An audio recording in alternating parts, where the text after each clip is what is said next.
So, the story kicks off down in Antarctica, where this scientist dude named Ian is out there watching penguins do their thing. Like, literally, he's observing two penguins hooking up when suddenly, out of nowhere, this massive roar shakes the air. He's totally thrown off by it. Cut to somewhere else, we meet Emma. She's stunning, the kind of woman heads turn for. Oh, and she's Ian's daughter. That same evening, Emma's supposed to go on a date with some guy she met on a dating app. But the dude totally ghosts her. Doesn't show, then blocks her. Classic. Now Emma's still single and secretly wishing she could have a love story like her bestie Katie, who easily fell for some coworker and got married. Emma sometimes wonders if moving to a small town might be the answer. You know, fewer choices, less drama. Maybe life would be simpler. A little later, Emma gets this call from her dad. His voice is all choppy and breaking up, and it freaks her out big time. She has no clue what's going on, but she decides right then she has to get to Antarctica. Turns out there's an engineering team heading there the next day, so Emma basically tags along and tries to board the cruise ship. Thing is, you're not allowed to just show up in Antarctica. You need a permit. But Emma's in a rush and swears she'll sort the paperwork later. She just needs to get to her dad. At the harbor, Emma meets Ingrid. She's the staff lead on the ship. Ingrid thinks Emma's one of the engineers, since Emma hasn't even bought a ticket yet. She gives her one anyway, but still won't let her on without a permit. Emma pleads, says her dad needs help, but Ingrid's not budging. Rules are rules. Emma's not giving up, though. She sneaks in, pretending to be part of the engineering team. That's where she meets Andy, an actual engineer. Even though it's clear Andy has no clue who she is, Emma lies and says she's part of the crew. Somehow she convinces him, sneaks on board, and hides in a room until they leave port. She texts Katie, praying someone can help her if she gets caught. After a few hours, she's starving and sneaks out for food. Runs right into Andy. Instead of questioning her, he invites her to eat with the crew and even shows her their workroom.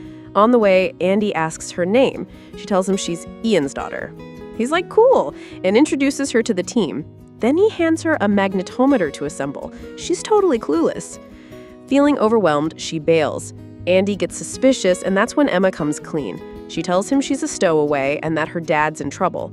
At first, Andy's like, you know, this is super illegal, right? I could lose my job. But Emma lies again, says she already has a connection with Ingrid. That changes things for Andy, and he decides to help her. He hides her in his room, and then she asks another favor, to call the Antarctic base and check on her dad.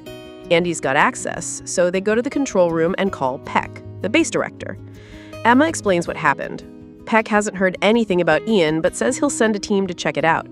Just then, Ingrid and her assistant, Martin, walk in. Andy quickly distracts them, pretending he's giving Ingrid a tour, so Emma slips away. Back in his room, Emma opens up. Her mom passed away 10 years ago, and her dad's been mostly living in Antarctica ever since. Andy talks about his family too. They're in sunny Florida, the complete opposite of where he works now, but he loves his job. Emma mostly stays hidden in Andy's room after that. A few days later, they pass the last piece of land before Antarctica, some rocky coastline with penguins. Tired of being cooped up, Emma sneaks out again and runs into Andy. He tells her Peck finally called back. But before they can talk more, Martin shows up. Emma panics, pretends she doesn't have a real name, and runs off. That's when she realizes she needs a better cover, so she starts pretending to be part of the ship crew. Later, this passenger asks her to help find a bracelet in the spa lounge. Emma finds it, but Ingrid walks in and gets suspicious. She thinks she's heard Emma's voice before. Emma bolts, manages to return the bracelet, and hides again. While she's running, she gets stuck in a tiny room. A cart falls over and jams the door shut. She's completely trapped. Meanwhile, Ingrid figures out Emma's been posing as crew and tells Martin to stay on alert. Martin tells everyone, even Andy. Andy pretends like he doesn't know anything. Stuck and scared, Emma secretly signals Andy for help. No one sees, and he sneaks in later to get her out. She thought she was going to be stuck in there for all day, but Andy saves her just in time. She finally breathes easy, for now. So Andy told Emma that he'd actually been dumped by his fiancée a while back. Yeah, ouch. And that's why he signed up for this whole Antarctic trip. Basically just wanted to get away from it all and clear his head. Emma, on the other hand, opened up about her own dating life, or lack thereof. She said she's always on dating apps, goes on tons of dates, but most of the time she just ends up getting ghosted. Total frustration. The next morning, Andy took her outside to show her they'd officially reached Antarctica, the real deal. He told her he was ready to help her find her dad. But Emma turned him down. She felt like she'd already dragged him into too much drama. Later, when the passengers were allowed to leave the ship, Emma said goodbye to Andy, and it was obvious, dude did not want to say goodbye. But then Emma spotted Ingrid and Martin by the exit, and she panicked a little. Luckily, she had a smart moment. She slipped out by blending in with the other tourists. Smooth move. As soon as she hit the shore, she made a beeline for the base and ran into Peck. But bad news, still no word on Ian, her dad. Peck told her they'd already gone out twice to look for him, and all they found was his empty cabin. Emma, being the stubborn daughter she is, asked nicely to borrow a snow sled. She was going to go find him herself. Andy saw her getting ready to head out and decided to tag along. He was worried she'd get lost out there. Let's be real, she totally would have. Eventually, they found a small cabin. No one was inside, but there were a few papers Ian had left behind. And then, out of nowhere, they saw him in the distance. Total reunion moment. Emma introduced Andy to her dad and told him she never would have made it without Andy's help. Ian admitted it's something kind of funny. He'd actually called Emma, not because he needed help, but because he was trying to help this lonely penguin who had lost her mate. Yep, a penguin. He'd named her Lola. He went out to see her. She was chilling, literally, on a broken chunk of ice. She could swim, but there were predators in the water, so Ian was trying to figure out a safe way to move her.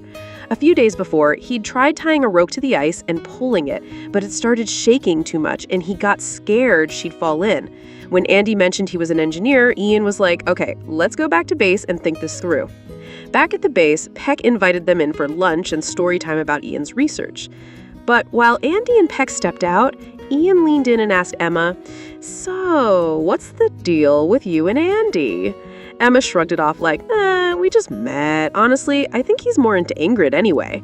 But Ian wasn't buying it. He was like, nah, that guy totally likes you. Don't give up on love so quick. Later, Andy found Andy trying to figure out how to move the ice flow.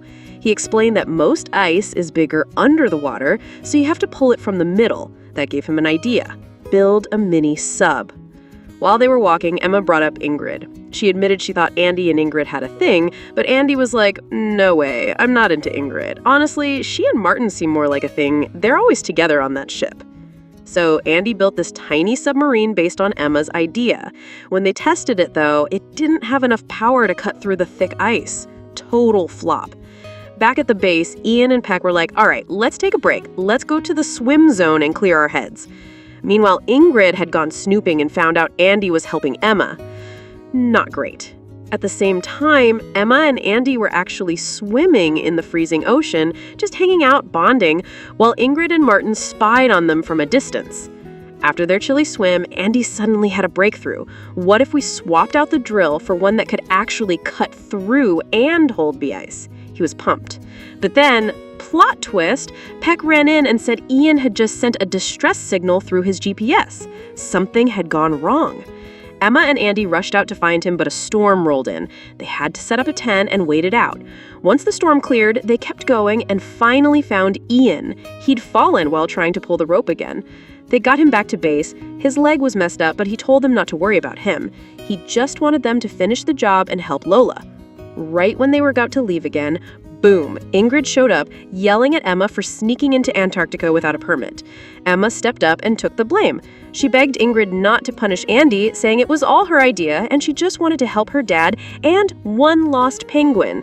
Meanwhile, Martin was grilling Andy, and Andy confessed he helped Emma, which meant he might get blacklisted from ever working on Antarctic ships again.